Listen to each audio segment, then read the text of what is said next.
Hola, cabello. Bien, es primera reunión.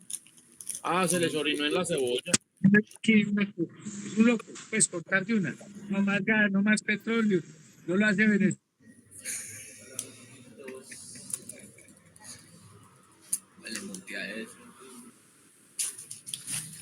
Bueno, ahora sí, a lo que vinimos vamos, ¿cierto?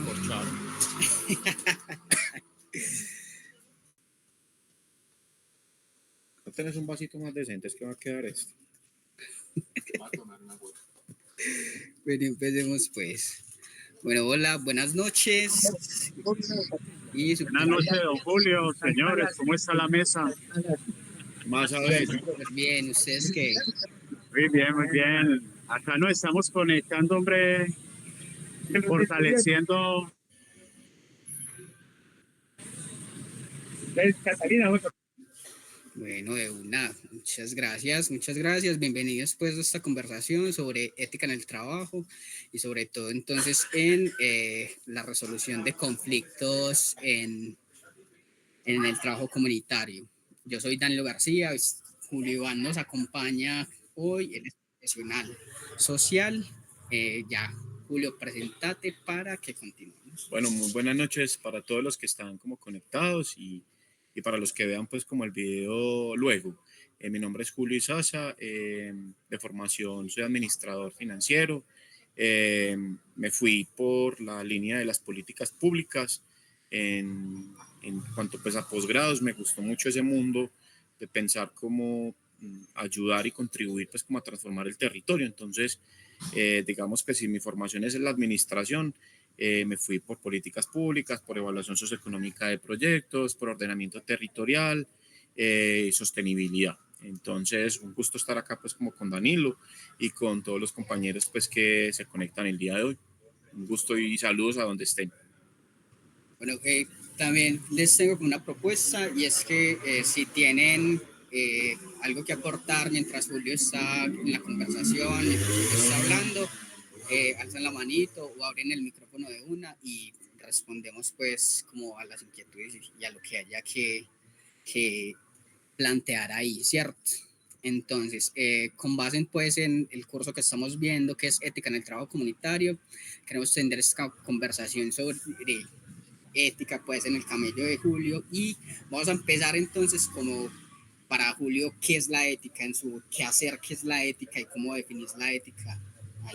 Muchas gracias, Danilo. Pues bueno, no, agradecerles pues a Danilo y a todos los compañeros por permitir abrir este espacio pues para proponer algunas reflexiones más desde la ética práctica, que obviamente pues uno como servidor público en este caso pues tiene como mandato en todas sus actuaciones, en todas sus intervenciones. Yo quiero contarles un poco pues como de mi vida laboral para contextualizar un poco las respuestas que les quiero compartir.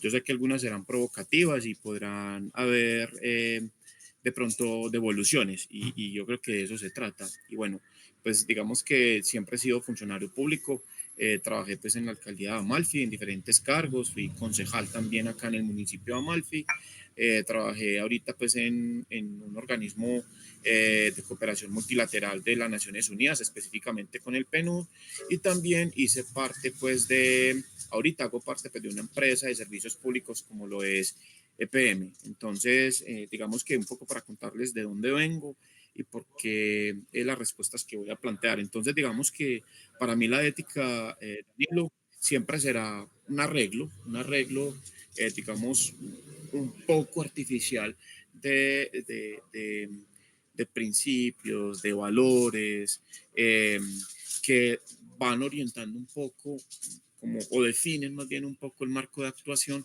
de un ser humano, digamos como miembro de una comunidad en este caso, pero también digamos dependiendo de los diferentes roles que uno tiene dentro de esa comunidad, en este caso pues digamos como funcionario público de una empresa de servicios públicos. Entonces yo lo resumo así: la ética es una serie de un arreglo de principios, de valores, entre comillas yo podría decir de reglas del juego, con las que yo me debo comportar en una comunidad, pues en este caso puntual. Obviamente, pues me imagino que todavía sigue definiéndose como en el colegio, como una rama de la filosofía, en ese plano, una rama de la filosofía en donde se habla o se estudia, digamos, pues también asuntos de la moral, de lo que está bien, de lo que no está bien. Pero bueno, bajándolo un poco más a la ética práctica, pues yo lo defino también así, muy coloquial, un listadito de valores, de principios sobre los que actúo. Vamos como en una misma línea, porque yo también, o al menos en nuestro grupito de estudio, lo entendemos un poquito más como esta vía en la que nos movemos para poder ir tomando decisiones, ¿cierto? Es como un camino y ya vos vas mirando si en ese camino va a ser amoral o va a ser moral y cómo le camellas pues a tus decisiones en ese espacio. También hay un asunto que me gustaría que vos nos contés así como ampliamente, es como cómo se identifican los conflictos en el trabajo comunitario, ¿cierto? Cómo se reconocen las causas todo este ambiente y qué tipos de conflictos has observado como en todo territorio, en todo el territorio y en las comunidades que estás trabajando ahora mismo. Muy bien, pues ahí es muy importante partir como, bueno, dependiendo del rol, ¿cierto? Digamos que, digamos, puntualmente, cuando he tenido la oportunidad de ejercer un rol de incidencia en la vida comunitaria, en cualquiera de los territorios, empezando pues por digamos, por una vereda o también a nivel municipal, un territorio un poco más amplio o a nivel regional, eh, pues digamos que tengo ese sesgo porque puede ser mío. Y es que cuando hay intereses contrapuestos entre una de las partes, o dos, o tres, o todas las partes que lo conformen, y digamos que esos intereses, esas expectativas también no se alinean las mías con las de ese grupo o esa comunidad, pues empiezo a identificar inicialmente como que se presentan pequeñas manifestaciones de inconformismo, pero digamos que en una etapa muy temprana las reconozco como un problema, no como, digamos, como un conflicto ya completamente como configurado. Entonces, inicialmente, pues, dependiendo de las verbalizaciones, de las manifestaciones de los intereses de las diferentes partes, yo empiezo a sistematizarlo, pues, en unas tablitas de Excel y en ese flujo de información y de comunicación que a veces es permanente, otras veces no, pues ya tengo una metodología que no es mía, pues es una metodología aplicada de diferentes instituciones que han estudiado mucho los conflictos pues en el país y en el mundo, y pues empiezo a identificar si ya se configuró oficialmente, ese oficialmente va entre comillas, pero si se configura ya un conflicto, y luego, dependiendo de diferentes categorías y variables de análisis, podemos pensar el nivel de escalamiento del conflicto, el origen del conflicto. Hay una cantidad de información para tratar de caracterizarlo como conflicto. Y bueno, a partir de ahí, entonces ya tomo pues una postura en, en cuanto a en cuanto a ese interés contrapuesto, esa postura contrapuesta y mirar pues como con qué enfoque lo vamos a intervenir.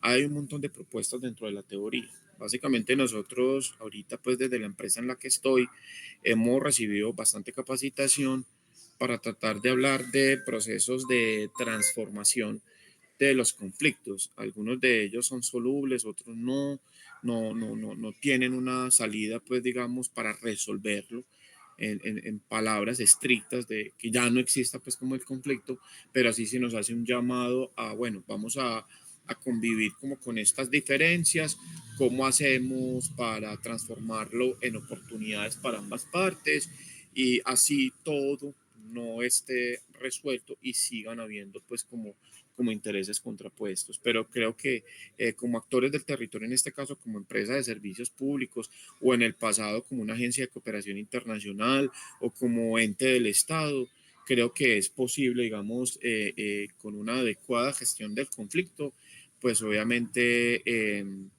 lograr que todos podamos convivir en el mismo territorio. Entonces, digamos, ahí para responder como a tus preguntas, Danilo, y seguramente los compañeros que están escuchando tienen otras miradas o estarán de acuerdo como conmigo, pero yo parto de eso, de cuando me verbalizan que no están de acuerdo completamente con una postura y yo, digamos que de entrada no puedo, digamos, cambiar esa postura por alguna norma o por algún, digamos, una disposición de tipo político o disposición de tipo administrativo.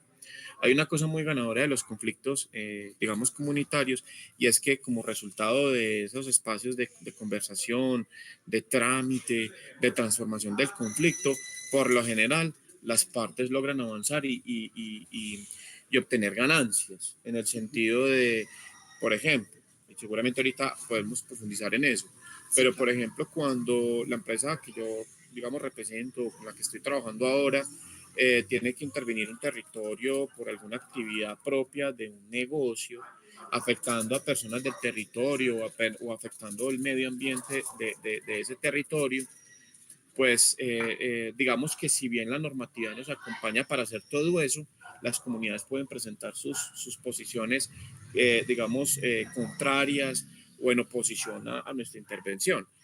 Normalmente creamos, dentro de la metodología que tenemos, unas mesas de trabajo, digamos, en algunas veces, en algunas ocasiones son de concertación, en otras son, digamos, más ancladas a aclarar la información, dependiendo del nivel de escalamiento del conflicto, y a partir de ahí, en ocasiones, el territorio gana un montón porque puede ser que la visión nuestra estaba sesgada, no era amplia, no era justa. En ese sentido, producto de esas conversaciones, han quedado capacidades instaladas en el territorio, capacidades materiales, pero también, digamos, otro tipo de capacidades de las personas que habitan ese territorio, etcétera. Entonces, ahí digamos que para sintetizar un poco esa pregunta, yo en la práctica parto de identificar cuando una comunidad no está de acuerdo con nosotros, eh, y a partir de ahí, a través de estrategias de comunicación activa y asertiva, tratamos de aclarar pues como la situación. Si agotado ese recurso, sigue habiendo pues digamos esa ruptura o esa contraposición, pues entonces a través de mesas de trabajo que obviamente son pactadas con las otras partes, armamos una agenda y empezamos a tramitar las diferencias. Qué genial, y qué bueno que simplificaste ahorita con el asunto del medio ambiente, porque para allá iba. no, es, no podemos hablar de ética sin hablar del territorio completo y sin hablar de la biodiversidad. También entonces, como vos desde tu postura de servidor público, enfrentas o encaras todos estos dilemas y problemáticas del medio ambiente en todo el territorio. Hay un asunto muy interesante con esto, Anilo. Digamos que en Colombia, a partir de la ley 99 del año 93, en temas de medio ambiente nace el Ministerio de Medio Ambiente, se crea el Sistema Nacional Ambiental, y dentro de toda esa parafernaria, la normatividad propone un marco, digamos, de valores, de principios, unas reglas de juego, desde este componente, digamos, ético, para poder, obviamente, cumplir lo que la Carta Magna o la Constitución trata de proponer desde, pues, obviamente, ese pacto ciudadano de 1991.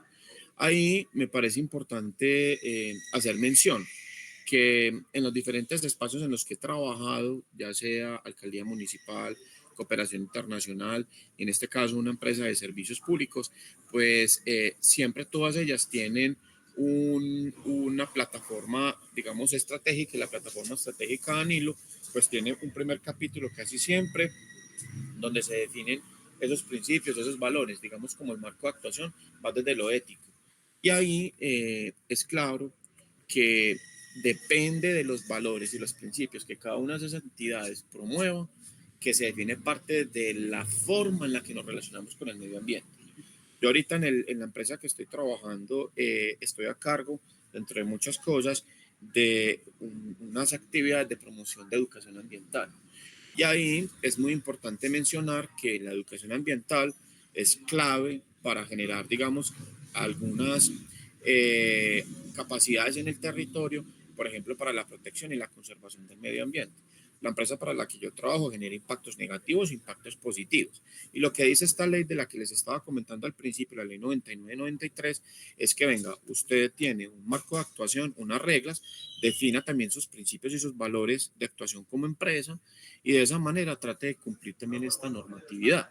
Entonces ahí entra un tema clave y es cuáles son los valores y cuáles son los principios con los que la empresa se identifica y cómo la empresa hace esfuerzos, en este caso, para que su personal, dentro de una cultura organizacional, pues trate de actuar como conforme o alineado un poco, es que es problemático lo que estoy diciendo, en torno pues a esos valores y principios que la empresa seleccionó. En el caso pues de la empresa que yo ahorita en la que estoy trabajando, pues hay un asunto de responsabilidad gigante, obviamente tratando de reconocer los impactos negativos en los que nosotros hemos participado, que hemos generado, y a partir de ahí tenemos una serie de herramientas de planeación para, digamos, transformar esa situación negativa en positiva.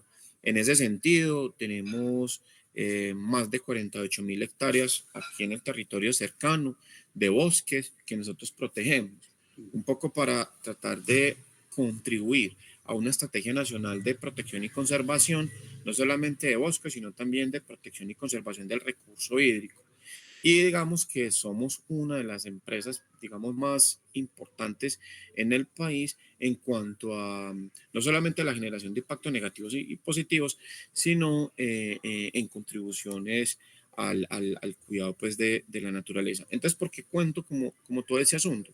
Es porque hay un asunto, digamos, súper importante dentro del listado de valores y es el de la responsabilidad y el del respeto con los territorios en los que estamos habitando. Porque ahí hay una cosa que yo le digo mucho a las contrapartes, cuando tengo una contraparte, yo los llamo, para mí son vecinos, eh, son vecinos, son el compa, son el otro, y yo les digo, está bien que estamos acá, que generamos estos malestares, estas inconformidades, estos impactos, pero igual también estamos habitando el mismo territorio. Entonces también somos un actor del territorio y cuando vayamos a construir ese concepto de territorialidad, pues nosotros también estamos ahí, estamos todos. Entonces venga, pues cómo resolvemos eso. Entonces, para nosotros la responsabilidad y el respeto son fundamentales. Entonces, yo creo pues ahí, Danilo, que es supremamente clave la definición, la verbalización de cuál es el valor, porque sobre ese valor, cuando lo pones en práctica, te define también. Ah, no, esto es una persona que no representa ni el respeto ni la responsabilidad. ¿Cómo me venís a decir vos que sos responsable y que sos respetuoso cuando no me atendés, cuando yo tengo una inconformidad, cuando hay una situación medioambiental que no se ha atendido correctamente y me estás afectando? En ese sentido, creo yo pues entonces que es clave la verbalización, la definición de esos valores y principios y obviamente ponerlos en práctica. Y no solamente ponerlos en prácticas desde mi práctica como de lo personal, como profesional, sino que la entidad para la que yo trabajo tenga las herramientas alineadas y que producto del uso de esas herramientas se pueda reflejar que realmente representas ese valor que dijiste que ibas a representar. Ahí, digamos que hice mención a un tema de educación ambiental y ahí hay una cuestión muy interesante que de pronto a los que les guste el tema de la educación ambiental en el país, hay una discusión durante este último año y es sobre el rol o la, digamos, la postura ética que va a tener la educación ambiental en Colombia. Y toda la discusión gruesa se ha centrado en una discusión ética, Daniel. Y esa discusión ética es, bueno, el ser humano es centro de todo lo que es la vida en el planeta o hace parte de todo lo que está vivo y no vivo en el planeta. Es decir, hay una discusión ética de cómo me relaciono yo con los demás seres vivos en el ecosistema y lo que ha imperado bajo el sistema capitalista en este momento es que el ser humano es el centro y todo lo que me rodea alrededor es un recurso es visto por sus servicios ecosistémicos. ¿Para qué sirve? ¿Y cómo me satisface a mí un árbol? ¿Cómo me satisface a mí el agua, el aire, cualquier recurso para satisfacer mi necesidad como ser humano? Entonces ahí hay valores instalados por la propuesta capitalista, que es bastante egocéntrica, muy del yo, ¿cierto? Y todo es para mí, y yo tengo el derecho de dominio sobre cualquier cosa viva y no viva que está en el planeta. Esa es, por ejemplo, una forma en que el capitalismo ha instalado valores en nosotros, y eso es súper difícil de desinstalar. Pero, por ejemplo, la Política Nacional de Educación Ambiental en este caso está proponiendo que la postura ética, el ser humano, ocupe otro lugar, para que el relacionamiento con todo lo vivo y no vivo que hay en el planeta, ¿cierto? Pues cambie. Y por eso aparece entonces que la postura o el relacionamiento, o como entiendo yo mi existencia, no sea desde el antropocentrismo, sino que sea obviamente como parte de un sistema horizontal.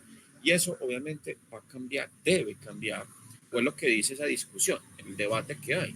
Debe cambiar mi relacionamiento con los otros seres. Entonces, yo ya no tengo un derecho de dominio porque sí, porque soy un ser humano y siento que puedo aprovechar cualquier cosa, sino que yo ya sé que el otro es un animal sintiente, que no tengo que ser responsable con las generaciones futuras y no puedo, digamos, sobrepasar los límites planetarios. Entonces debo regularme yo como ser humano de manera responsable con las generaciones futuras y así sucesivamente. Entonces, por ejemplo, fíjate cómo hay, por ejemplo, la responsabilidad con una generación futura está definiendo qué tipo de relacionamiento tengo yo con lo vivo y no lo vivo, y entonces en qué lugar ocupo yo en ese sistema, o en el centro o afuera no, digamos, o como parte de. Entonces creo que no sé si con eso respondo un poco, pero creo que es muy importante listar, definir, y eso tiene que ser un ejercicio de conciencia mía como funcionario público, pero también yo como funcionario público cuando firmo el contrato, acepto que los valores que promueve cierta entidad, sea pública, privada, ONG, lo que sea, pues me representan a mí también, porque si no, ahí estando yo tonto como en un dilema, que yo pueda representar allí. Ahora, en la empresa que estoy, yo siento que tiene una batería de valores que me gusta. He visto que si bien se equivoca la empresa, pues también siento que tiene aciertos, y siento que los valores míos coinciden con los de ellos y por eso estoy acá. Bueno, qué genial que no me tocó devolverme tanto porque ya hice, planteaste lo, como la continuación de la pregunta que te iba a hacer, ¿cierto? Como que brutal. Entonces, mira, también hay un asunto como muy complejo y es entonces cómo es la cohesión entonces entre vos y tu postura ética en el relacionamiento y el vínculo con el otro y pues con la comunidad, y cómo es esa cohesión entonces entre la ética que ellos tienen, todos estos valores que tienen la comunidad y todos estos valores que tiene como la empresa, ¿cierto? Porque también entran como en este conflicto de que la empresa también es tiene ejercicios de extracción, tiene, y tiene, no vamos a decir como, bueno, se me olvidó la palabra, en todo caso, ya eso. ¿Cómo ves entonces esa cohesión entre los valores de la empresa y los valores de la comunidad, aunque cuando hay ese conflicto de intereses? Bueno, ahí yo creo que a todos nos pasa, no sé, a los compañeros que empezaron la sesión y los que han venido llegando. En la práctica, cuando estoy trabajando con comunidades, se me presentan dilemas éticos todo el tiempo. Y digamos que uno como profesional tiene que ir desarrollando cierta capacidad de resolverlos. ¿En función de qué? Obviamente, en función de las responsabilidades que aceptaste. Pero hasta el punto, esto es una discusión gruesa. Sí, Y yo sé que puede generar un debate bastante interesante, pero por ejemplo, cuando yo me encuentro con un dilema, eh, como gestor social, de pronto para los que acabaron de llegar, yo trabajo en una empresa que es extractivista de servicios públicos y trata pues de prestar servicios públicos domiciliarios a millones de personas pues en Colombia. Y Eso es hoy, pero también trabajé en una empresa, digamos, en una entidad más bien de cooperación internacional, con Naciones Unidas específicamente, y ellos también tienen, digamos, unas posturas bastante claras cuando un funcionario llega y qué valores y qué principios y obviamente qué intereses hay que defender.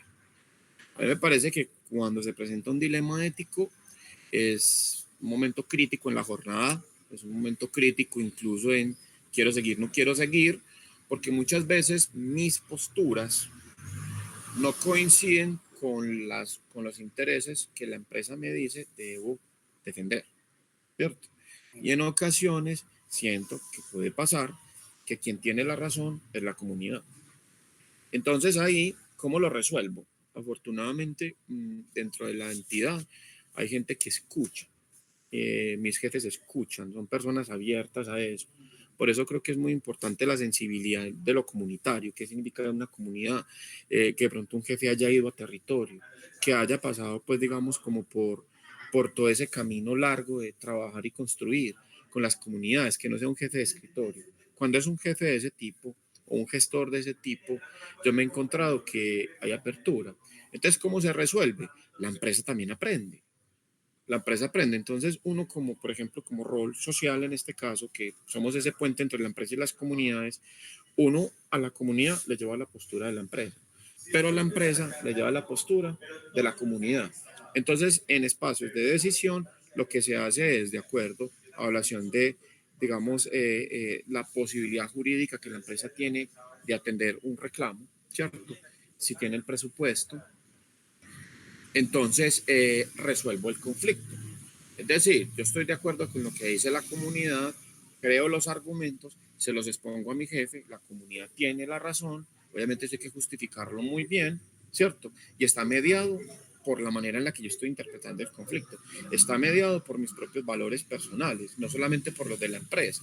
Entonces, llegamos a ese espacio donde resolvemos esos dilemas, un grupo primario, mira lo que está pasando, mi postura es esta, yo sé que la empresa tiene esta decisión, ¿cómo podemos llegar a un punto, entre comillas, a un punto medio? Hay veces las gano, otras veces no las gano, pero digamos que eso es un proceso como de construcción permanente. Pero bueno, digamos que ahí sobre la mesa queda es cómo resuelve cada uno sus propios dilemas éticos.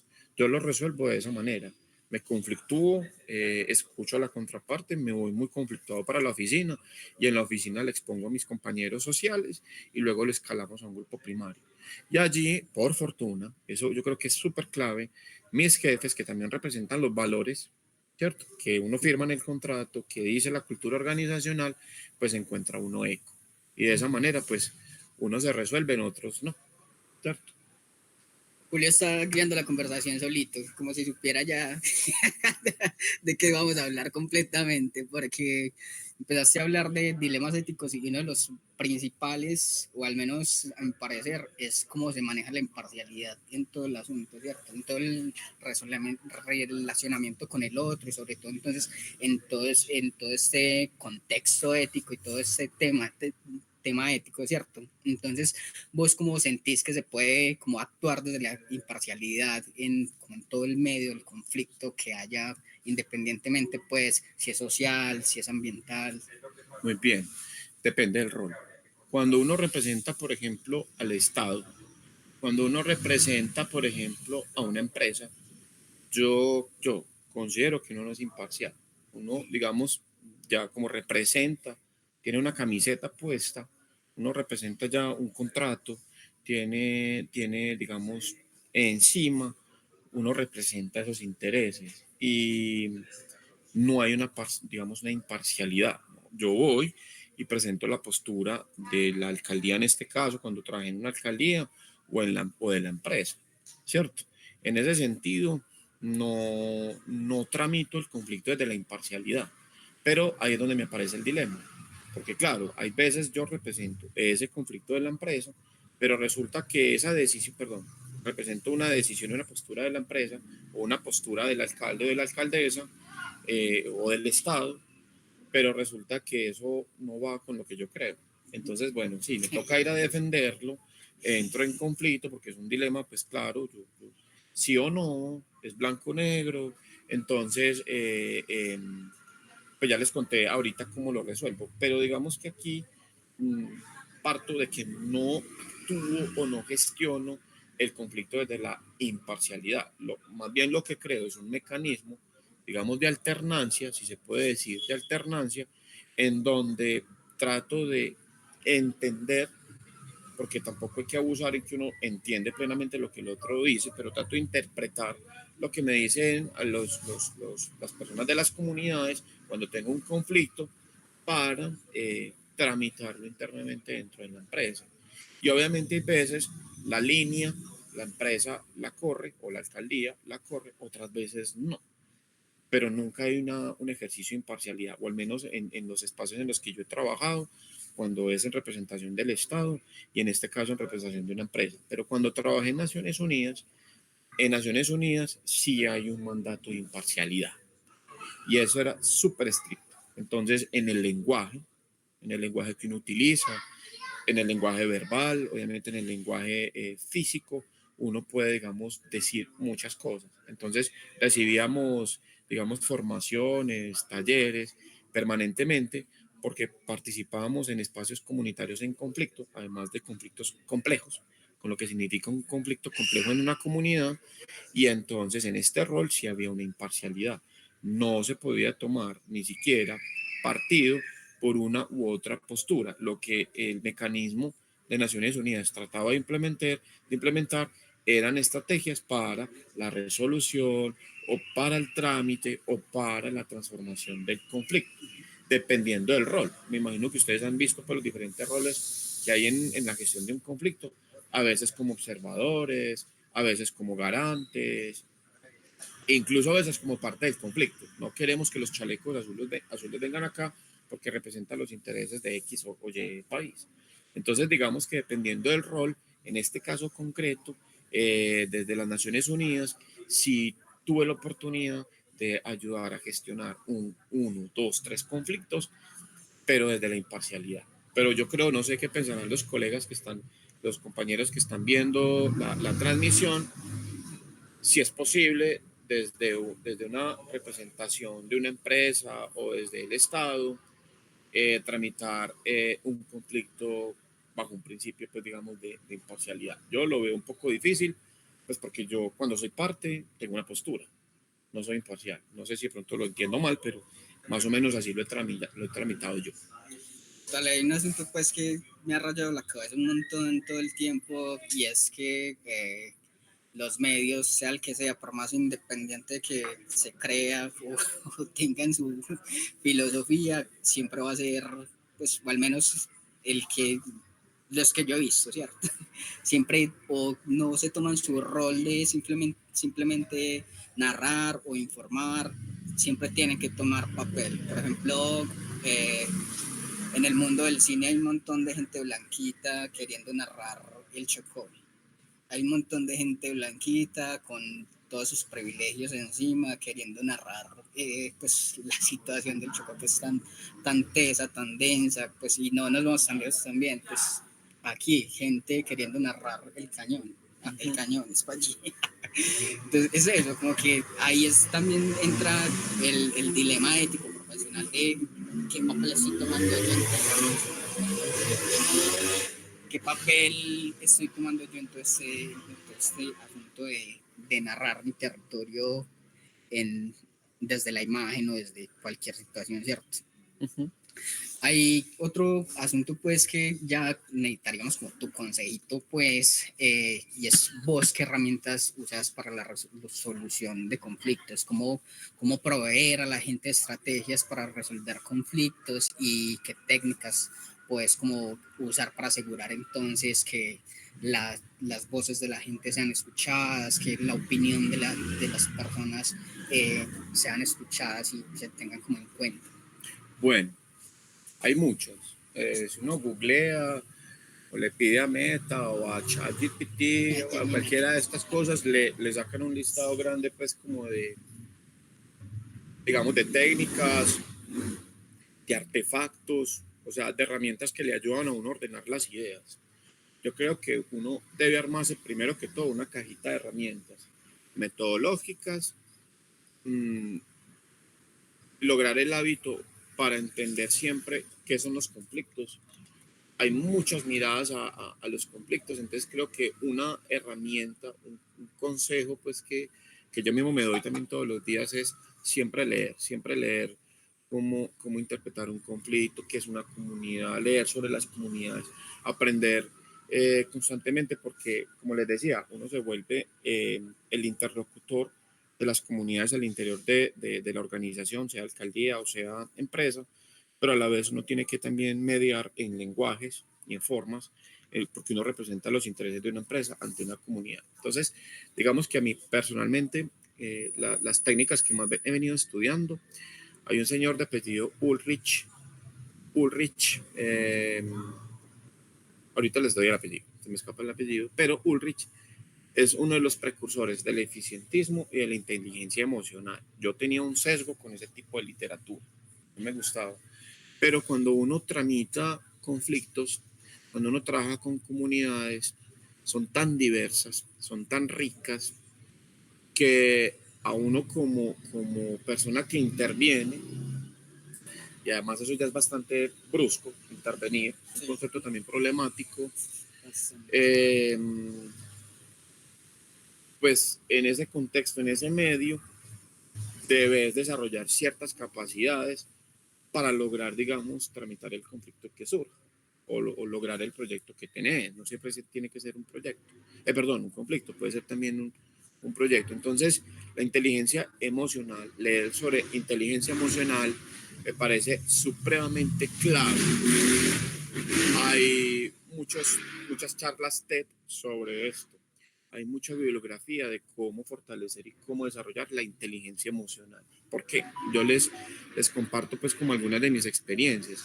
Hay veces llego a una reunión a tramitar un conflicto, alguna situación dentro de la agenda que tenemos pactada y la gente llega con un lenguaje violento o interpretan que uno llega violento, ¿cierto? Porque llegué tarde, por ejemplo, o por cómo uno camina o por cómo uno se para. Y en ocasiones la forma en la que se generan esas conversaciones es un lenguaje escalado que en ocasiones hiere la personalidad del otro, en ocasiones motiva y llega al insulto. Eh, eh, Cierto, lo que pasa en un conflicto cuando está escalado. Entonces, digamos que si uno como parte no tiene la capacidad de entender al otro, desde la empatía, por ejemplo, de tener la capacidad de saber que como lo está verbalizando el otro tal vez no es lo que yo estoy interpretando, sino que es otra cosa porque hablan distinto o se expresan distinto. Y si eso me saca de mí, ¿cierto? Me saca de mí y entonces me molesto y entonces empieza un frenesí de argumentos y contraargumentos y entonces lo que pasa en ese momento es que se puede agudizar el conflicto. Entonces, lo primero, hábitos de lecturas sobre gestión y transformación de conflictos, uno. Dos, armarse una cajita de herramientas, de artefactos, hojitas de Excel, metodologías o cuadritos en Word para esquematizar y ordenar ideas bajo la metodología que quiera, bajo la postura que quiera, bajo el enfoque que quiera. Tercero, desarrollar la inteligencia emocional. En estos 2 últimos años para mí eso ha sido un reto. Cuarto, y me pego de lo último que les dije, la comunicación asertiva. Tú lo decías en la pregunta, hay muchas técnicas de comunicación asertiva, obviamente el manejo, obviamente del mensaje claro, de entender quién es el receptor del mensaje, los tonos de voz, los momentos de la conversación, y yo creo que eso es muy clave también, es una habilidad fundamental. Y cierro con una más, a nivel metodológico. El Ministerio del Interior tiene una política pública de diálogo social. Y por eso, digamos que el gobierno nacional, de pronto para los que no están enterados mucho de ese mundo de lo público, el gobierno nacional ha definido esa política de diálogo social, eso lleva más o menos un añito y pedazo, y obliga que antes de que cualquier representante de la fuerza pública vaya a intervenir en alguna situación conflictiva, se generen los espacios de diálogo. Entonces les recomiendo que de pronto entren en la página del Ministerio del Interior. Yo creo que son unos lineamientos pues muy generales, pero se ordena un poco en el país cómo abordar una situación conflictiva cuando la tenés ahí al frente y te propone una metodología muy sencilla, pero muy poderosa. Creo que ustedes, yo creo que trabajan con algo muy parecido a lo que es el diálogo social y es una cuestión que pues está nueva y nos tenemos que aprovechar de ella y empezar a nutrirla. ¿A nutrirla de qué? De las formas, obviamente, que aplican para el espacio en el que yo estoy. Ese es como el croquis, es como el esqueleto. Ya ahí lo importante es que vos sepas que tenés esa herramienta. Obviamente, ¿qué artefactos tiene? Cuando hablo de artefactos, son esas otras herramientas anexas que me permiten a mí la gestión, pues, como del conflicto comunitario. Entonces, creo que eso podría ser como mi recomendación para todos los que están bajo pues, una experiencia en trabajo comunitario de ya más de 15 años en diferentes espacios. Tal. ¿Quién nos cuenta qué tipo de herramientas también usan en su día a día? Si las de Julio han usado las que nos están tragando Julio, si no, si qué o qué. Cuéntenos, cuéntenos. Que escriban ahí en el chat. También pueden escribir, pueden abrir el micrófono. No sean tímidos y tímidas. Bueno, avancemos entonces. Uy, aquí hay otro temita bastante complejito. Y es como se maneja entonces, vos cómo manejas la confidencialidad y el manejo de información sensible, sobre todo también pensando en el contexto del camión, ¿cierto? Que es un contexto y un territorio muy, muy complejo. Bueno, acá yo les quiero contar a todos, desde el gobierno nacional, hace mucho tiempo, hay políticas para el manejo de la información. Marta quiere decir algo. Sí, me parece muy importante todo esto con lo del tema de la comunidad, porque es que, o sea, es muy difícil cuando llegamos a una parte y no tenemos como una caracterización, un diagnóstico inicial de cómo es la situación de esa comunidad y llego a intervenir sin saber a qué me voy a enfrentar, ¿cierto? Y aparte de eso, no tengo como ese poquito de dignidad, por decirlo así, donde no puedo guardar un secreto, donde el vecino se va a dar cuenta porque situación está pasando el de más arriba y eso ya entonces se va a volver como una bola de nieve que el chisme de aquí pasa allá y de allá acá y bueno, y eso pasa, o sea, todavía se ven profesionales que por ganar puntos ellos hablan mal de las otras personas o de la misma entidad para la que trabajan. Entonces me parece muy, muy chévere este ejercicio, aprender un poquito de que tenemos la posibilidad de sí tener una ética y aplicarla, porque yo puedo llenarme la boca diciendo, manejo la ética de pe a pa, pero no la aplico. Entonces, ¿cómo se va a ver reflejado mi profesionalismo y todo lo que está pasando a mi alrededor? Estoy de acuerdo con Marcela Danilo. Incluso yo siento que esa es como la diferencia que yo hacía al principio entre cómo entiendo la ética, digamos más desde como una rama de la filosofía, donde se estudia pues de pronto como los asuntos de la moral también y la ética práctica. Entonces, obviamente como yo desde mi cotidianidad, desde mi ejercicio como profesional, como hijo, pues, o sea, como miembro de una comunidad, pues como la practico. Y yo pienso que eso es un asunto del día a día. Lo más importante es uno poder reflexionar en qué cree. Eso uno nunca, bueno, o al menos en mi caso particular, uno a veces o yo no sacaba el tiempo para pensar, bueno, realmente es en qué creo yo. Yo creo en el respeto, yo creo en la justicia, yo en qué creo. Y yo pienso que una de las maneras de uno responder eso es con la sensibilidad de la observación. Cuando yo veo, por ejemplo, que están maltratando a un animal, yo creo en el respeto, en la justicia, digamos, orientada hacia los animales. Cuando veo a una persona que está muy pobre o viviendo una situación muy complicada en la calle, por ejemplo, yo vivo en Medellín y hay muchos habitantes de calle, eso a mí me parte el corazón por la indiferencia que hay y yo creo entonces en la justicia social. Entonces, ¿qué es lo que está haciendo el Estado, qué está haciendo la sociedad, qué está haciendo todo el mundo para que no haya personas? Entonces, así empiezo yo a definir, yo creo en la justicia social. Bueno, entonces yo creo que la sensibilidad desde la observación es una. La otra es leyendo sobre otras culturas o viajando y entender a otros, ver otros, vivir otros territorios. Y ahí uno creo, pues yo creo que uno va construyendo pues esa eticidad, si se puede decir, para saber cuál es mi marco de actuación. Esa es una, desde lo personal. Pero la otra es cuando yo firmo el contrato social, por ejemplo, la constitución, cuando yo me hago ciudadano. Bueno, yo sí realmente creo en lo que dice la Constitución Nacional, lo que allí se propone. Sí, algunos no. Yo sé que estoy yéndome a un plano de lo relativo, del relativismo, digamos, entre los valores y los principios, pero bueno, digamos que cada una de las herramientas también las define. Yo no me las voy a inventar, pero digamos que al menos hago un ejercicio, un esfuerzo de entender en qué creo yo. Yo les devolvería la pregunta, ¿ustedes en qué creen? Ya han hecho esa reflexión y seguramente sí.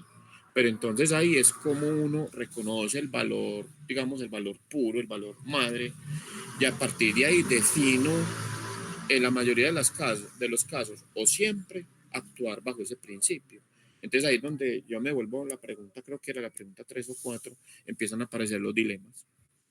Ahí, por ejemplo, Marcela planteaba un dilema y muchas veces uno se encuentra en esos dilemas. Y entonces, ¿cuáles son las herramientas de decisión que yo voy a desarrollar en mí para que no me desvíe de lo que yo creo? Porque a veces me desvío de lo que yo creo por un interés, o porque me sentí forzado. Hay veces la gente está forzada a faltar a su ética. Entonces, ¿qué tan radical voy a ser yo en defenderle lo que yo creo? Hay veces por miedo no lo hacemos. Pues, o al menos en mi caso, hay veces no defiendo una causa o hay veces no defiendo un valor ético en el que yo creo porque me da miedo que me maten o que me desplacen o al rechazo de la sociedad o simplemente porque me da miedo que de pronto me peguen. Entonces yo veo que hay alguien que está atacando un perro o algo así, con el ejemplo que le estaba diciendo, ahí uno entra en un dilema. Bueno, ¿me meto a defender el perro o no? Entonces, ¿qué hago? ¿Me quedo en una esquinita simplemente criticando y diciendo, miran cómo está maltratando el perro? ¿O qué decisión tomo? Eso es un dilema. ¿En qué? En función de en lo que yo creo que se debería hacer con el trato a los animales. ¿Cómo lo resuelvo a veces? A mí me da miedo. Estoy faltando, digamos, ahí. Yo no sé, o sea, no sé por qué, no sé eso hasta dónde va, pero siento que ahí estoy faltando a la ética y me voy aburrido para mi casa. Qué embarrada, ¿cierto? Entonces, bueno, uno como que busca empacar ¿cómo es? Empatar y pecar y empatar. Y pues bueno, seguramente desde otro rol promoveré políticas de protección animal. ¿Cierto? Pero bueno, digamos que en el día a día, a lo que voy con esto, pues es que en el día a día se presentan este tipo de dilemas y yo creo que eso también hace parte pues de lo que somos como seres humanos. Okay. Ahí también él entra como un dilema ético para volver a la pregunta y es entonces la prudencia también es un dilema ético. Yo cómo estoy actuando desde la palabra con la información del otro. Exacto, retomando lo que Danilo había preguntado, yo comencé a contarles que desde el gobierno, o sea, de las configuraciones del Estado, los arreglos estatales, hay una normatividad, de pronto para muchos de ustedes va a ser esto nuevo, que restringe uso de información sensible. O sea, la información de una alcaldía, no sé, les pregunto, ¿ustedes creen que toda la información de una alcaldía debe ser 100% disponible y abierta para todo público en cualquier momento y debe estar pegada en una página web? Puede que sí, puede que no. Muchas personas me han dicho cuando pongo esta pregunta, sí, claro, si es una alcaldía, no, toda la información tiene que estar abierta para todo. Y resulta que no. Hay una ley que, digamos, indica cómo es el manejo de la información, porque hay una información que es restringida, por ejemplo, en temas de seguridad, ¿cierto? Por ejemplo, cuando una alcaldía, no sé, en alcaldías en municipios donde ustedes viven, por ejemplo, monta una empresa y tienen el desarrollo de un producto o de un servicio, una innovación. esos secretos, digamos, de ese diseño, por ejemplo, para optimizar el sistema de acueducto, podrá ser disponible para todo el mundo. Puede que sí, puede que no. Por ejemplo, para el caso, por ejemplo, de EPM, que es una empresa, digamos, de la alcaldía, se desarrollan procesos de investigación e innovación, diseños que pueden optimizar, por ejemplo, una máquina y ahorrar un montón de dinero y lograr eficiencias. Esa información es restringida. Es pública, ¿cierto? Porque es de la alcaldía de Medellín y del Estado finalmente, pero es de uso restringido, no está abierta para todo el mundo. En ese sentido, no sé si de pronto fui claro como con ese ejemplo, hay información que se genera en nuestras empresas, hay información que se genera incluso en nuestras comunidades, que son propias de la comunidad y no nos las van soltando a nosotros como empresa. Se guardan sus posturas, cuando estamos, por ejemplo, en una lógica de negociar algo, entonces llegamos sobre la mesa y hay información restringida o información sensible que no la ponen sobre la mesa. ¿Por qué? Porque puede que me dé ventaja a mí. Y simplemente la comunidad toma la decisión de no compartirla. Lo mismo pasa exactamente con una empresa o con un organismo multilateral, incluso con una alcaldía, o los que de pronto estén trabajando, no sé, en su propio emprendimiento. Yo soy el que vende más empanadas en mi municipio y tengo un secreto con la bendita empanadita. Yo no voy soltando con el secreto de mi empanada, así como sí. Obviamente le cuento a la gente, sí, unas recetas esta. Ay, ¿cuál es el truquito final? Me lo reservo. Mucho ¿Cierto? amor. Mucho, sí.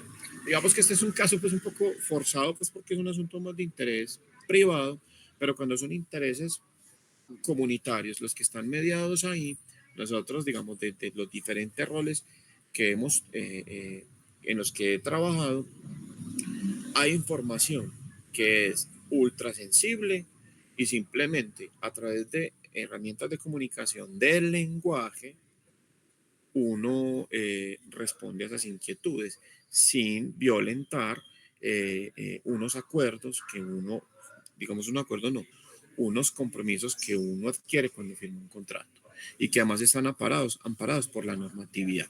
Caso concreto, pues digamos en el Cañón, donde llevo trabajando mucho tiempo. Entonces, digamos que una información sensible es cuando se va a generar o no se va a generar energía. Todos en el Cañón saben que ahí hay una represa que genera energía y eso genera unas fluctuaciones en el nivel del río. Eso ya está ahí, eso está instalado. Pero en ocasiones puede ser que algún actor me diga, necesitamos realizar una operación en el territorio y necesitamos saber cuándo se va a generar.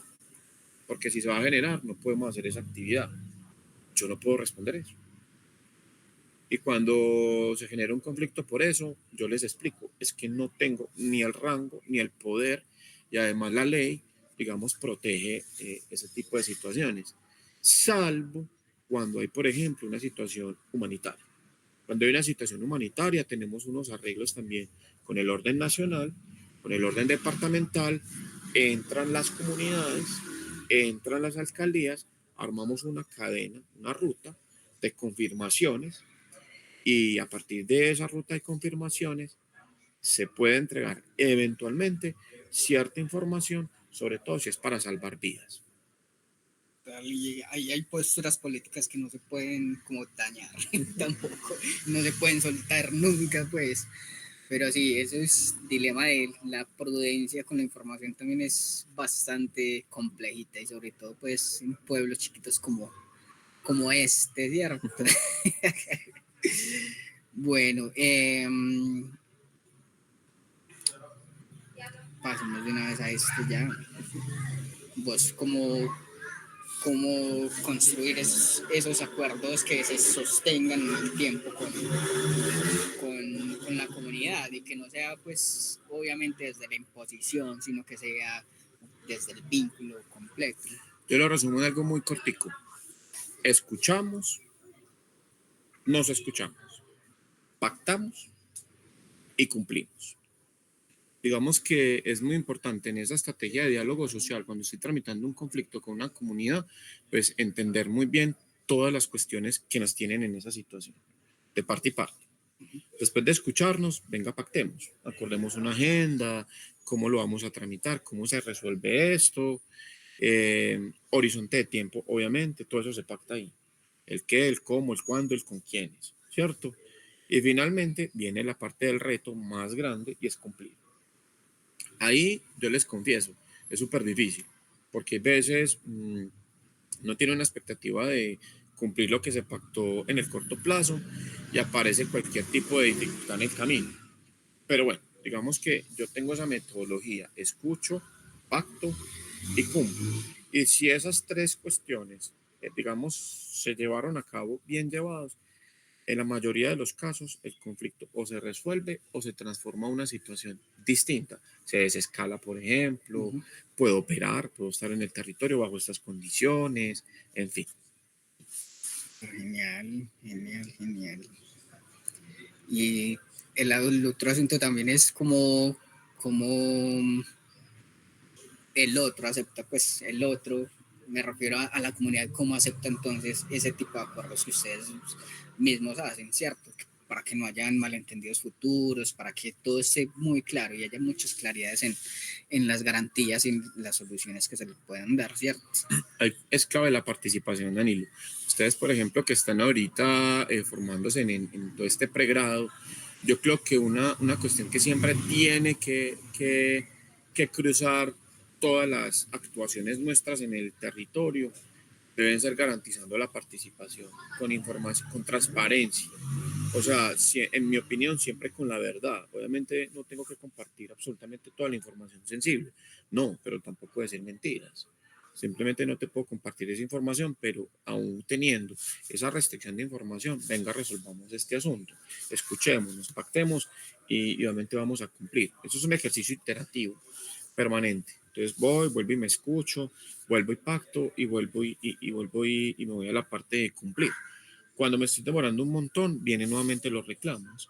Entonces ahí vuelven a llegar otros acuerdos y así sucesivamente. Entonces yo creo que con garantizando la participación, si el otro se sintió incluido, si el otro se sintió que construyó ese pacto que hay ahí sobre la mesa, que está obviamente ayudando a que eso se gestione, porque obviamente en la ejecución son todas las partes. O sea, no es que yo llegue con la solución así, no, venga, usted me ayuda con esto, yo ayudo con esto. Y de esa manera yo siento que eso se hace, digamos, perdurable en el tiempo, se hace sostenible, digamos, bajo una concepción de la sostenibilidad entendida como duración en el tiempo. El concepto de sostenibilidad, pues, también es problemático, pero es mucho más amplio. También es más amplio. Entonces yo diría que ahí, si el otro siente que participó, que construyó eso, con algunas reservas, porque no todo queda, entonces también ayuda a cuidar. A mí me ayudó un montón que lo que estamos haciendo, por ejemplo, en el cañón, fue pactado con las comunidades y en medio de un conflicto súper complejo, puedo entrar a garantizar que la construcción de una escuela, por ejemplo, bueno, la palabra garantizar es muy fuerte, pero digamos que puedo ir y verificar que la escuela se está construyendo o que vamos a construir en el futuro X infraestructura. Entonces, digamos que las comunidades son las mediadoras en ese asunto. ¿Pero por qué? Porque construyeron el acuerdo. Ahí, pues, que parece pegarse del relato, pues, porque ya deberíamos haber superado el relato, pero las historiecitas son muy buenas para ir hilando como la conversación. Y vos mencionas como esos vínculos y esos acuerdos que se hacen para poder generar desarrollo y sostenibilidad en el territorio. Y hay una experiencia muy brutal en la que vos participaste y fue en la electrificación del cañón. Por ejemplo, ahí estuvieron unos amigos trabajando como en todo el registro audiovisual de toda esa experiencia. Es una experiencia brutal, como la gente de los toros por allá abajo y también un poquito más arriba de Anorí, cómo es vivir entonces ya de una vez con luz, parce, pues sentir que yo creo que también eso es parte de la satisfacción de tu camello, Sí, ¿cierto? total. Ahí De, sabe que fue lo poderoso, Danilo, que en un conflicto que tenemos pues con algunas poblaciones mineras, exigieron la electrificación. Eso fue una solicitud de las comunidades. Esa es una victoria de las comunidades. Y hay veces se dan muy duro. Es que no hemos logrado nada. No hemos logrado nada, no hemos logrado nada. Sí han logrado. Pasa es que no tenemos una cultura, hay veces, de reconocer lo bueno y los logros. Entonces, parece que siempre hubiera un pendiente y no. Ese proyecto de la electrificación del cañón del Porce, que solamente nos quedó faltando una, es producto de las luchas mineras y campesinas en el marco de un proceso de transformación de un conflicto minero energético. Y en ese sentido, todos pusimos, todos, la cooperación internacional, obviamente la empresa, obviamente las comunidades mineras y campesinas.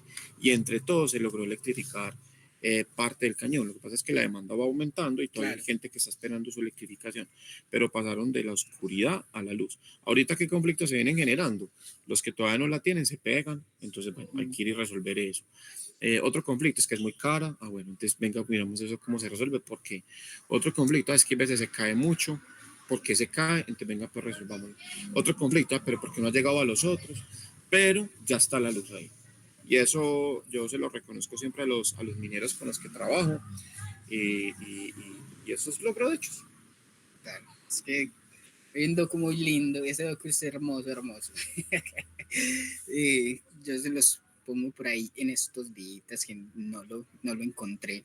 Ahora sí, empecemos a hablar de lo bueno.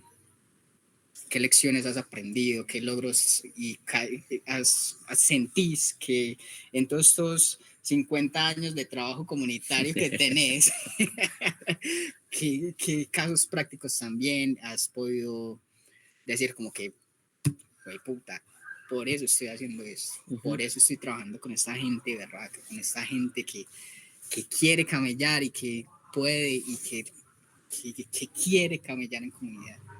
Bueno, yo pienso que lo primero, como caso exitosos, uno puede armar su propia metodología y interpelarla siempre, porque no, digamos que esas metodologías no siempre aplican para todos los conflictos que se presentan con las comunidades. Pero yo creo que una lección aprendida es poder definir su propia metodología, con su propia personalidad, con sus propias herramientas, que no sea una receta que usted descarga desde Facebook, sino que usted en el transcurso como de la praxis del día a día a través de los años, aquí me faltó esta variable, yo creo que aquí me equivoqué, yo la saco, no debía haber conversado o de haberme expresado de cierta manera, no de haber desarrollado, por ejemplo, la reunión en cierto contexto. Entonces ahí digamos que lo primero, una metodología. Lo segundo, yo creo que dentro de los casos exitosos que tenemos, a ver, el territorio es tan dinámico. Hoy puedo tener 15 conflictos activos. Y de los 15 conflictos activos, como por ejemplo tengo hoy, que son 15, de los 15 puedo tener 5 muy escalados, en donde el lenguaje ya es otra cosa, en donde hay, digamos, posturas de vías de hecho, en fin, digamos, hay otras. Pero hay otras que están, digamos, en fase, como en fase inicial, en donde nos estamos escuchando y pactando cosas. Entonces ahí una lección, digamos, aprendida es tratar de intervenir preventivamente, tratar de que no haya conflictos, anticiparse un poco a eso. Eso no es fácil. ¿Por qué? Pues porque digamos que los intereses de los actores pues van cambiando con el tiempo. Y hoy pueden ser el actor A y el B, pero mañana puede ser el C, el D, el Z, el K. Entonces digamos que entender ahí, eso es súper clave, que el territorio es dinámico, es complejo, que cambia todo el tiempo y pues eso es un aprendizaje más personal, entender que no soy el salvador del mundo y que no siempre voy a tener una respuesta y que las respuestas se construyen. Eso es el segundo aprendizaje. Las respuestas a los conflictos no se llevan como una receta en un bolsillo o en un computador, se construyen con el otro. En ese sentido, por eso le doy el valor a la metodología del diálogo social que propone el gobierno nacional, que sea como una especie de esqueleto, de arquetipo, para que cada una de las personas que estén interesadas en trabajar en esto, pues la puedan adaptar a su mundo o a su realidad. En ese sentido, pues yo creo, Ani, entonces, lo primero es obviamente tener una metodología propia, pensada, y la palabra ahí clave es situada, una metodología situada, pensada para este contexto. Seguramente esta metodología puede ser que nos sirva para otro conflicto en otra parte del país o del planeta, pero puede que sí. Lo segundo, obviamente, entonces, es entender que uno como actor del territorio no se las sabe todas y que tiene que entender que las respuestas a los problemas y a los conflictos se encuentran con el otro. Ese es el segundo aprendizaje. El tercero, yo creo que sirve muchísimo, muchísimo eh, salirse, o sea, uno mismo tener como la autocrítica, salirse y ver, digamos, el panorama, hacer un ejercicio de análisis del conflicto, digamos, como si no fuera contraparte, buscar opiniones de expertos. Hay gente muy curtida en el tema y me parece que pueden dar tips de cómo abordar, por ejemplo, un conflicto, de cómo identificarlo, cómo caracterizarlo, cómo enfrentarse a él y tratar de obviamente llegar pues, a los objetivos que se planteen las partes. Vuelvo e insisto, siempre son las partes. Obviamente cada una de las partes tiene un interés de resolverlo. Eso es lo que hay que armonizar. Entonces yo creo ahí, Danilo, que un tercer aprendizaje es salirse un poco de la situación, analizar el panorama y consultar a expertos. Personalmente a mí me ayuda un montón. Y hay personas ya jubiladas de la empresa, o hay personas que trabajan en contextos más complejos, por ejemplo, que el cañón, y vení, pues cómo lo estás resolviendo. Y algo servirá. Entonces, ahí creo que puede ser muy, muy útil. La cuarta, me parece que es definir los valores. A mí me ha servido un montón dejar desde el principio cuáles son las reglas del juego. Y yo creo que el respeto, la transparencia, yo siempre le digo a los líderes, no nos digamos mentiras, no nos digamos mentiras. Y cuando haya que decir una verdad, tratemos de expresarla de la mejor, pues, de la mejor manera, entre comillas. Y en ese sentido, poder tener las cartas sobre la mesa para tratar de resolver lo que nos tiene en conflicto. Entonces, ahí la cuarta práctica o la cuarta cuestión que yo siento que me ha servido mucho en todos estos años es ser transparente con la gente. Nunca, pues yo nunca me voy con una bajo la manga. Eso es lo que hay. Si eso dio rabia, así. Es lo que hay. Pero es que podemos más. Listo, venga, yo consulto y miro. Pero eso es lo que hay. Entonces, yo creo que por eso, en cierta medida, a mí siempre las comunidades me reciben muy bien. Siempre me reciben muy bien hacia la empresa o a la organización que yo represente desde escaramuza. Entonces ahí yo creo que eso ayuda un montón y es para poderlo resolver siempre un conflicto, lo mínimo es que haya voluntad de escucharnos, de dialogar, porque si no lo hay, porque representa otras cosas o porque este viene y nos agrede, nos violenta o porque es irrespetuoso y ni siquiera nos atiende, entonces es complicado. Entonces yo creo que ahí la quinta reflexión o el quinto aprendizaje que les quisiera compartir es solamente ser responsables, ser muy transparentes con las comunidades con las que vamos a trabajar y respetuosos. Sí, como les dije al principio, escucho, pacto y cumplo. Esas son como las tres grandes categorías de mi metodología. Bueno, ahí no puede haber una agenda paralela, ahí no tenemos un dilema ético que tenemos que resolver entre todos, resolvámoslo. Ahora, sin purismos, porque también hay que decirlo, hay veces los intereses son tan poderosos, tan fuertes, que no siempre se resuelve tan lineal, tan escuchémonos, pactemos y cumplamos.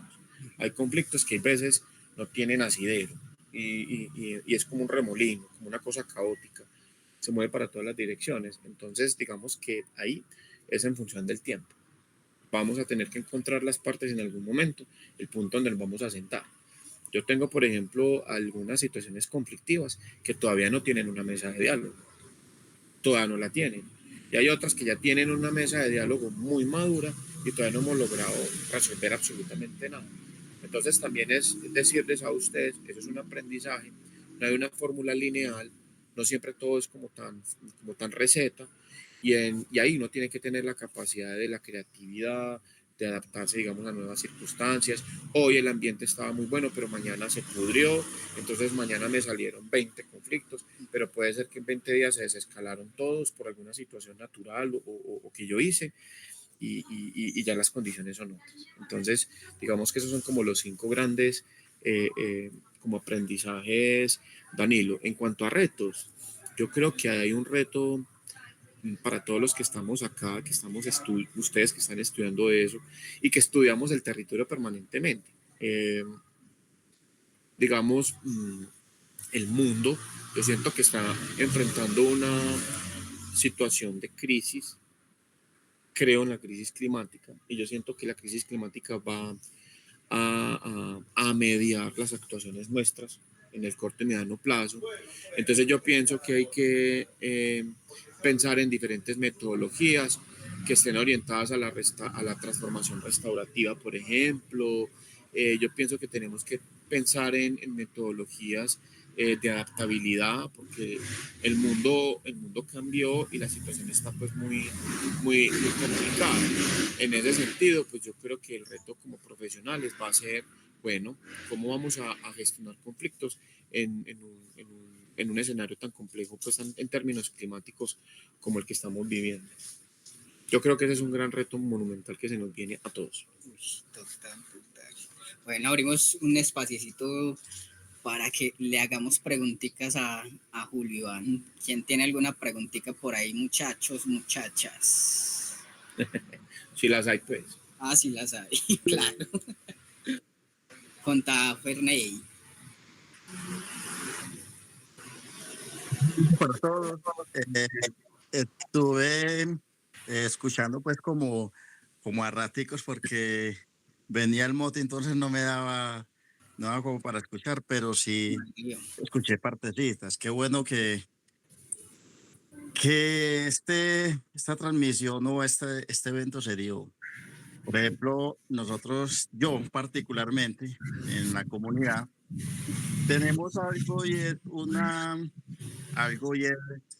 como un resentido o algo que la empresa nos hizo una afectación y de una u otra manera es algo que no se ha podido resarcir. Y cuando uno oye hablar a Julián de esa manera, uno dice, eh, sí, eh, puede ser que ahora empecemos a dialogar y podemos llegar a unos acuerdos y podemos darle soluciones, porque con todos los que nos hemos sentado, siempre han llegado con cierto recelo de escuchar, o sea, llegan, escuchan, pero no llegamos a ningún término porque se llevan como la respuesta y no nos volvemos a comunicar. Entonces, de pronto ahorita, ya que que hay un cambio que hay un cambio de social y que uno ve una postura diferente, pero eso eso me genera a mí también una duda cuando Oliván decía que cuando yo trabajo en una empresa o con una persona trabaja en una empresa, yo no soy imparcial. Siempre vamos a defender en donde estamos trabajando. Y hay algo que yo siempre he dicho, mm, sí, si yo tengo que hacer algo que no me gusta, yo voy a hacer algo que no me gusta, pues no lo debería de hacer. Entonces, como una empresa de estas que es una empresa que presta servicios públicos, por ejemplo, en la comunidad nosotros no hay agua potable, que eso es una de las preguntas que yo me he hecho siempre. Venga, EPM es una empresa, no es de acá, no es de Amalfi, es solamente de Medellín, pero ah, todo proyecto que llega a una región es para generar desarrollo. Todo proyecto es igual a desarrollo como sea, pero el desarrollo le llega es a los de Medellín, porque las preferencias y las utilidades se van para Medellín. En el territorio, el desarrollo se ve muy poquito. Entonces eso es algo que uno dice, la ética, o si eso lo podemos poner por la ética. ¿Qué pasa cuando dentro de una empresa de estas a un territorio hace extracción, pero al territorio que le queda? Ese es como mi comentario. Ya sea Ferney. Ahí de pronto, pues los que no sepan, nosotros, Ferney y yo nos conocemos hace muchísimo tiempo, pues desde que yo fui secretario de planeación en Amalfi y hemos tenido muchas conversaciones diáfanas, siempre muy respetuosas con estas reflexiones. Digamos que ese es un aprendizaje muy bacano pues entre Ferney y yo. Bueno, ahorita que estoy acá, pues digamos que yo podría plantear como tres cosas a lo que Ferney nos comparte. Bueno, digamos que una cuestión más como desde lo práctico. Digamos, en el ordenamiento jurídico colombiano, el prestador de servicios públicos de cada territorio es el municipio. Entonces, digamos que el municipio es el que, en este caso, el municipio de Amalfi, quien debe, digamos, por ordenamiento jurídico, garantizar, digamos, ese servicio. Tiene muchas maneras de hacerlo. Y una es obviamente prestando el servicio directamente él, o la otra es sacando una licitación, ¿cierto? O generando pues algún tipo de mecanismo para que llegue el agua potable y el alcantarillado y todos los servicios a esa comunidad. En ese sentido, por ejemplo, el de energía, obviamente pues la tenemos nosotros concretamente. El de gas también. Pero por ejemplo el de agua lo tiene acá otra empresa, ¿cierto? Es digamos como por disposición, pues como les digo, del ente territorial, que es el que tiene pues puntualmente esa obligación. Si no estoy mal, y puede que me equivoque, que hace rato que no la reviso, es la ley 152 o la ley 142 la que define pues como ese derrotero de quién debería, por ejemplo, garantizar el servicio público de agua, en este caso pues en la vereda. Ahora, Ferney lo que dice es cierto. Bueno, ustedes llegan acá, hay posibilidades de que ustedes contribuyan, digamos, a mejorar la calidad de vida, lo que sea que eso signifique. Claro, digamos que hay un mandato y digamos que podría pues ser convocada a eso. De hecho, en el territorio, pues digamos que la empresa ha participado, ha financiado algunos de los acueductos rurales o abastos, un poco pues como la diferenciación de eso en diferentes momentos. Hay un poco dentro también es el alcance y esa es la tercera cuestión que pues de pronto podría como revisar. Por ejemplo, es una empresa que llega, ¿por qué no nos ayuda, por ejemplo, con la pavimentación de una vía? Pues me estoy yendo como a otro ejemplo. Pero digamos que será que una empresa de servicios públicos que está, o el mandato es ese, podrá, por ejemplo, ayudar a pavimentar vías. Entonces depende. Si está afectando una vía original y se pacta que la restitución del derecho es bajo una vía igual o en mejores condiciones, y en mejores condiciones es la pavimentación, pues digamos que hay una justificación anclada a la ejecución de un proyecto. Ah, bueno, ya el proyecto está en operación, como en este, y hay una postura o una idea nueva, por ejemplo, una comunidad. Claro, se puede revisar. En algunas ocasiones se da un sí, en otras no. Pero digamos que entiendo el punto de Ferney, y es claro, es un actor importante del territorio, yendo pues a esa calidad de vida, especialmente a nosotros que somos como una empresa vecina. Y hay un asunto que Ferney mencionó, muy importante, y que creo que lo había dicho ahora, y es, la empresa toma una decisión, una postura, no es imparcial, la empresa tiene una postura. Cuando uno trabaja en la empresa, pues llega y defiende esa postura, pero cuando entra en conflicto con lo que uno cree, pues hay un dilema. Y yo les compartí a ustedes un poco el mecanismo que tengo para el trámite de esos dilemas éticos, cuando no estoy totalmente de acuerdo con la postura. Entonces, digamos que ya dentro de mis herramientas propias está que yo trato de interpretar lo que la comunidad propone, lo escalo a un grupo primario, y en el grupo primario, pues también uno argumenta, tiene que argumentar supremamente bien para que sea también la empresa la que aprenda, porque ahí pues finalmente las empresas son seres humanos, un arreglo, pero es de seres humanos, y esos seres humanos tienen sus propias creencias.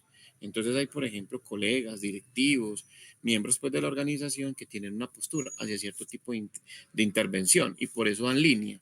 Pero cuando uno llega con los argumentos que construye con las comunidades, en algunas ocasiones, como les cuento, digamos que se corre un poco esa línea, esa frontera, y entonces se pueden hacer, por ejemplo, intervenciones, que antes, por ejemplo, no. Pero eso es una lucha constante. Ese aprendizaje, por ejemplo, para nosotros los sociales, es una lucha constante en ir, creo que se los planteaba así, el social va a donde los directivos a representar los intereses de la comunidad, pero luego va a la comunidad a representar los intereses de la organización. En ese viaje que va y viene, pues entonces uno lo que hace es tratar de tramitarlo y es un aprendizaje pues permanente y constante. Hay veces es lento, la mayoría de las veces es lento, creo que también les mencioné eso, y eso genera pues obviamente que el conflicto perdure, pero es iterativo, hay que seguirlo retomando para poderlo, ojalá en el futuro, transformar en una situación positiva. Contanos, Ferney.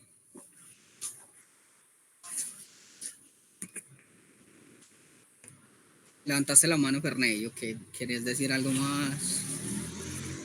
Yo me pongo a ver que es una empresa que vive, que vive del servicio de la comunidad, porque igual ellos son como empresa, pero el agua, la energía y el gas lo paga la comunidad.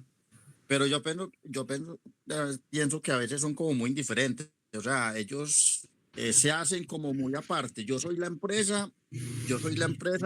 que dispongo, pero a quién se debe el respeto?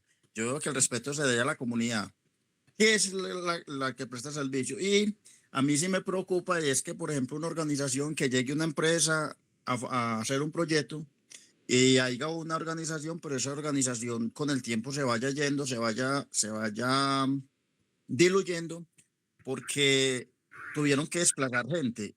¿Cómo la desplazaron? No, les compraron y tenían que hacer el proyecto, entonces esa gente se fue. Claro, los que se fueron, listo, se fueron con su plata, están en otro lado. Los que se fueron, los que se fueron, no, los que se fueron con su plata, los que se quedaron, ¿qué van a hacer? Por ejemplo, a mí me pasa un caso y es, entre más días, más poquitos. Entonces tengo un dilema. La administración municipal no me presta mucha atención porque estoy en zona de influencia, pero a mi EPM tampoco me presta ninguna ayuda. Entonces yo digo, una junta de acción comunal eh, en esto ya hay que liquidarla porque no va a haber gente. Entonces yo digo, llegó una empresa, acabó con una organización.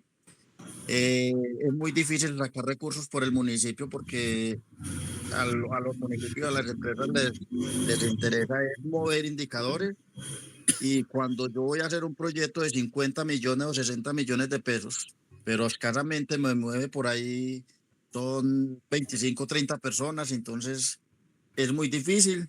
Entonces a mí un dilema es que las entidades donde hay comunidades pequeñas casi no le prestan atención y nosotros estamos lejos. ¿Qué es lo lejos? Que estamos muy lejos de la carretera y todo lo que se vaya a hacer allá nos cuesta a nosotros, nos cuesta a nosotros. Entonces, ese es el problema de allá. Allá todo lo que vayamos a construir nos cuesta. Y si no hay gente, va a ser mucho menos, va a haber mucho menos posibilidades de que las cosas se hayan. Entonces, ese es el dilema que yo tengo con la empresa, que llegan y en vez de mejorar, yo pienso que en vez de mejorar, cada día vamos peor. Listo, pero digamos, por ejemplo, esa es la lectura que tiene Ferney sobre pues, digamos, el asunto y puede que coincida con algunos otros líderes de la región. Pero digamos que en este caso, por ejemplo, y por eso es importante escucharnos, nosotros tenemos digamos, reflexión que hacer. Y bueno, digamos que los procesos migratorios no solamente los genera, por ejemplo, una empresa cuando llega, también, digamos, situaciones de la economía, incluso ahorita del cambio climático. Si ustedes leen las mayores migraciones que se están presentando ahora a nivel mundial, se están generando precisamente por el desorden, digamos, o por fenómenos de variabilidad climática y cambio climático. Y claro, obviamente cuando una empresa como esta llega, obviamente el ordenamiento jurídico la obliga a resarcir, digamos, esas afectaciones como Ferney les estaba compartiendo, que a algunas se les da, digamos, a las directamente afectadas se les compensa y a otras que de pronto quedan en el territorio les toca afrontar, digamos, el proyecto en operación. Y eso será obviamente pues un, un, un conflicto de mucho tiempo. Entonces, digamos que ahí yo soy de los que cree que ese no se resuelve, sino que se transforma. ¿Con qué? Con las mismas propuestas que está dando, pues, como Verney. Lo que pasa es que como ahí ya se empieza a complejizar porque entran otros actores. Miren, si ustedes escuchan el discurso, por ejemplo, que nos comparte Verney, no es solamente PM sobre el que él está presentando su posición, sino también sobre el Estado, cuál es el rol, la presencia que el Estado ha tenido y cómo ha sido, digamos, la atención, digamos, qué importancia tiene, digamos, el rol. Y yo, por ejemplo, esa queja se la escucho a Bernie hace muchísimo tiempo, desde que yo era, por ejemplo, secretario de planeación y viene siendo sostenida. Entonces, digamos, pues que esas causas que manifiesta Ferney en los dolores que tiene la comunidad, bueno, pueden ser que la mayoría estén orientadas hacia nuestra presencia allá en el territorio, pero no todas serán de eso. Digamos que hay de pronto un foco hacia que pronto sean causadas por EPM, pero también puede ser que sean otras, como también lo deja de ver Ferney. Y por eso digamos, ese trámite es un reto que también tenemos pues como que todos en torno a poder obviamente garantizar la prestación de un servicio público, obviamente que paga el que lo usa, ¿cierto? Aquí y en todas partes del país, pero también obviamente que no vaya en detrimento pues de la calidad de vida. Ahí digamos que hay una reflexión muy profunda también que se abre y es, bueno, que es desarrollo, que es calidad de vida. Me imagino que ustedes habrán reflexionado en otras materias sobre eso. Y pues nosotros pensamos que obviamente tratando de garantizar un servicio, eso también es un reto, que sea un servicio de calidad, que llegue la energía eléctrica, que llegue el gas, que llegue el agua donde se presta el servicio del agua, pues que llegue y que sea de calidad. Y obviamente pues las discusiones sobre qué tanto de justo es eso o no, incluso en este momento está en un debate en el gobierno nacional, lo propone, tarifas, ¿cierto? Y eso es un asunto que obviamente toda la comunidad de la sociedad colombiana tiene que enfrentar. Pero en ese sentido, pues creo que lo que plantea Verney, pues si bien EPM es un actor, creo que es un asunto de toda la ruralidad. O yo no sé si de pronto ustedes han visto que en otras partes de la ruralidad donde no estamos nosotros, si se presenta o no se presenta lo que Ferney, por ejemplo, comparte. Yo trabajo y paso por muchas veredas donde no estamos directamente, por ejemplo, los embalses, sino, digamos, no sé, líneas de transmisión, que pueden ser de PM o puede que no. Y las quejas y esos reclamos que hace Ferney son iguales o incluso peores, incluso peores. Y también se presentan donde también hay otras empresas, digamos, que no son solamente extractivistas, por ejemplo, minería. Bueno, digamos que entonces quienes aprovechan ese recurso minero, entonces cómo contribuyen a la comunidad, eso es una pregunta interesante. O la industria porcícola que se está desarrollando, por ejemplo, dentro de la cuenca, que también tiene unos impactos en la zona, y entonces cómo contribuyen también a la comunidad en el entendido que, y esto pues digamos lo puedo decir porque queda en el PONCA registrado, contaminan nuestras fuentes hídricas y así sucesivamente. Entonces yo creo que por eso yo pues digamos tomo como con gratitud esas reflexiones que siempre Ferney me comparte, porque obviamente uno luego pues se va y reflexiona. Ahora, el reto está en qué, que eso se operativice, ¿cierto? También hay un asunto complejito, pues, y con ánimo de interpelarte, pero sin ánimo de cuestionarte, es qué está haciendo entonces tu hack para generar esa cohesión en la comunidad, ¿cierto? Vos decís que cada vez más poquitos. ¿Qué tipo de actividades están haciendo entonces para generar cohesión?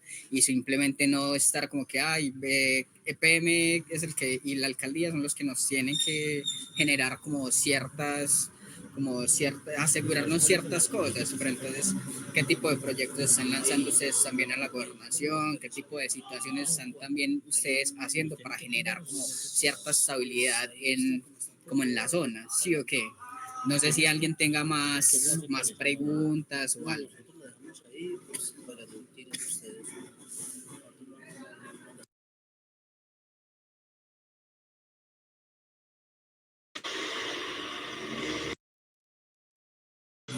Marce tiene una pregunta, Jacqueline.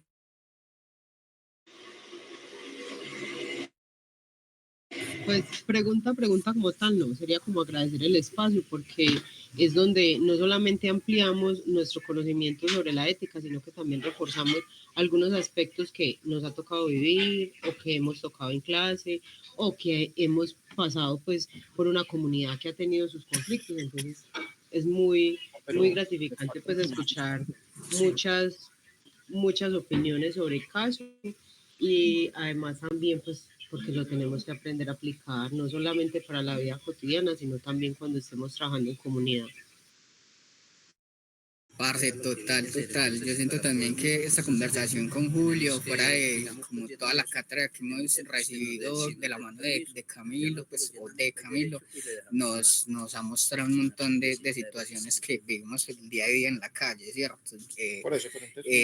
Como en la relación que tenemos entonces con el otro afecta nuestro vínculo con la ética, ¿cierto? O cómo es nuestro accionar va direccionado a a lo moral o a lo moral. Sí, ok, como que siento que este espacio con Julio nos ha abierto un poquito más la conciencia con respecto al trabajo, la ética en el trabajo de la comunidad. Bueno, listo. Muchas gracias. Bueno, muchas gracias a ustedes.